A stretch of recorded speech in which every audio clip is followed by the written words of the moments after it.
Bonjour tout le monde et bienvenue sur cette septième partie de notre gestionnaire d'inventaire où nous allons donc afficher cette fois-ci la liste des transactions effectuées.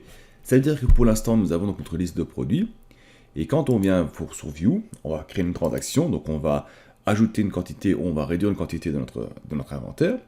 Désormais quand on fait ça, il n'y a rien qui se passe. Donc tout va décompter, cela c'est pas de souci, mais on ne voit pas vraiment le résultat, on ne voit pas ce qui a été fait et quand quelque chose a été fait. Et c'est ce qu'on va travailler ici, donc on va créer ici un tableau qui va donc afficher toutes nos transactions qu'on a réalisées pour ce produit. Et qu'est-ce qu'on veut aussi? On veut quand une transaction soit faite, qu'elle se trouve en haut de notre tableau et non en dessous.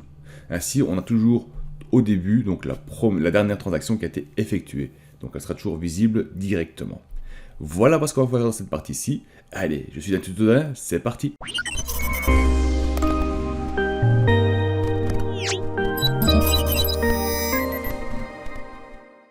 Alors, qu'est-ce qu'on va faire en premier lieu? On va définir un emplacement où est-ce qu'on veut donc placer notre tableau donc dans notre page ici dedans.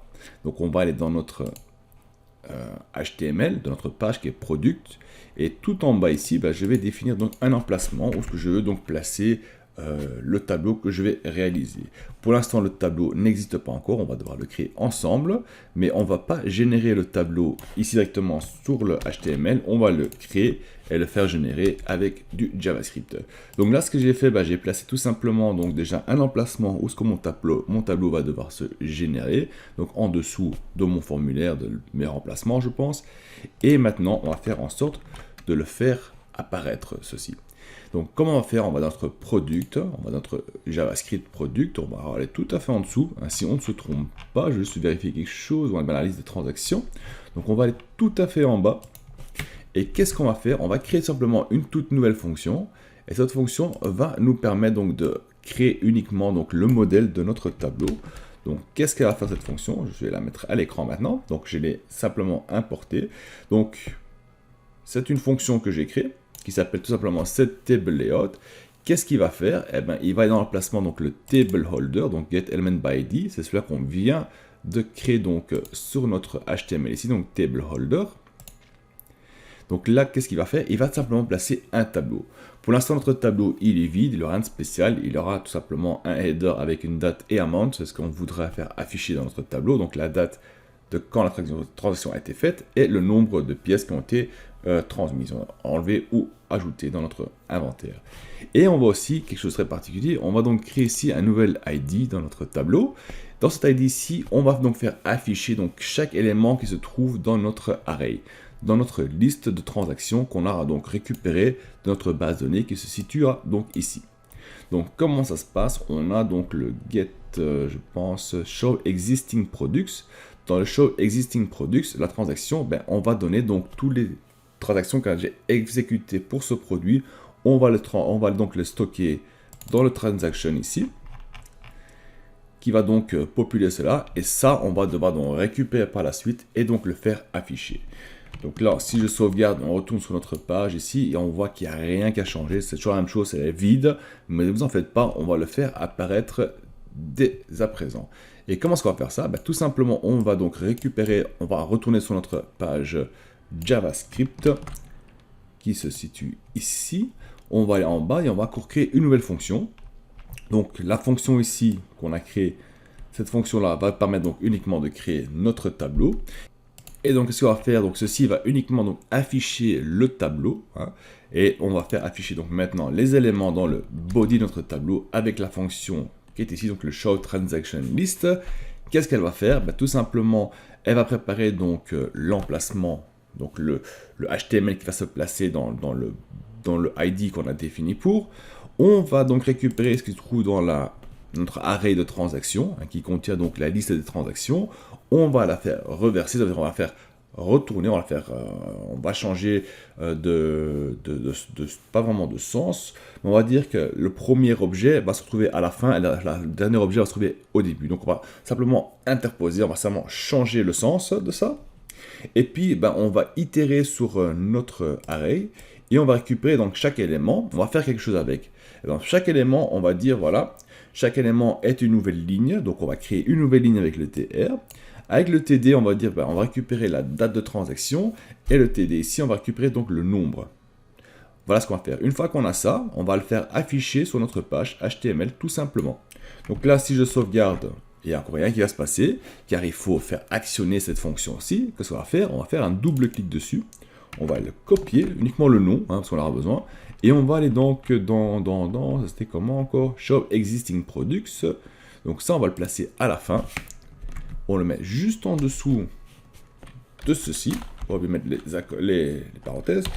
On va mettre le point virgule, on sauvegarde, et désormais, si je vais sur mon produit, on voit donc la liste s'afficher ici sur le côté, quelque chose que je ne veux pas. On va devoir le déplacer, car ça ne va pas. Donc on va dans Product, et on va devoir le placer. On va devoir le placer. On va le placer juste ici. En dessous, sauvegarder, on va voir s'il se met en dessous. Ok, il s'est mis là, c'est déjà pas mal, c'est déjà beaucoup mieux. Et maintenant, ce qu'on va faire, eh bien, on va s'attaquer tout simplement au CSS, histoire que ça s'ajoute ici dessus. Vu qu'on a créé déjà donc le CSS pour le product list ici, on va récupérer ce CSS là et l'utiliser aussi donc pour le new product.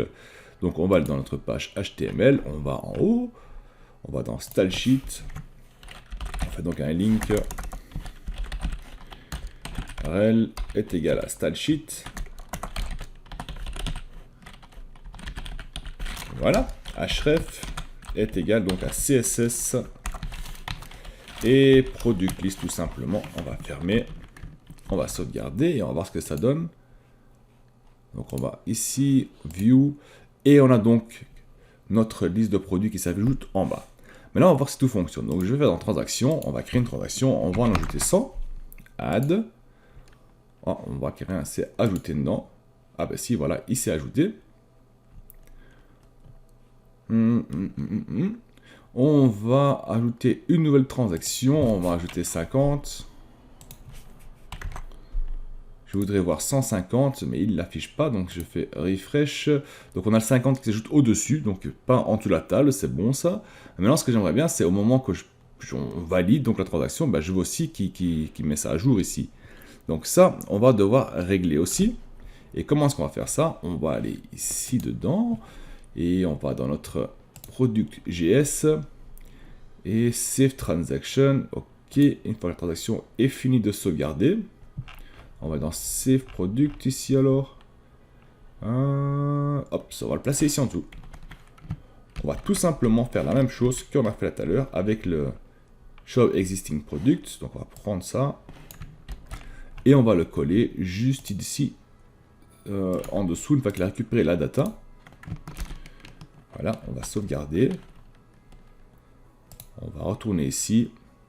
On va essayer. On va en ajouter encore 50. Add. Et on voit qu'il s'est ajouté et directement rafraîchit notre page. Donc c'est super. Désormais, si j'en enlève 100, on voit que les moins 100 s'ajoutent au-dessus, et tout doucement la page elle descend, elle descend, elle descend, et notre liste va s'agrandir, mais les dernières transactions vont se trouver toujours au-dessus, comme ça on peut voir ce qui s'est passé en dernier. Voilà donc pour cette partie-ci, et aussi ce qui va un peu conclure donc ce petit projet qu'on a réalisé ensemble. Par la suite, qu'est-ce qu'on va pouvoir faire? C'est modifier, ajouter quelques nouvelles fonctionnalités à notre gestionnaire d'inventaire, mais le plus gros est fait. Tout ce qu'il nous reste à faire, c'est de le modifier et de le rendre encore meilleur. Mais là, je vous fais confiance, car c'est vous qui allez réaliser tout cela par vous-même. C'est un bon début pour débuter, à vous de l'améliorer désormais. Et comme tout le temps, on se retrouve sur une prochaine vidéo. Allez, salut tout le monde!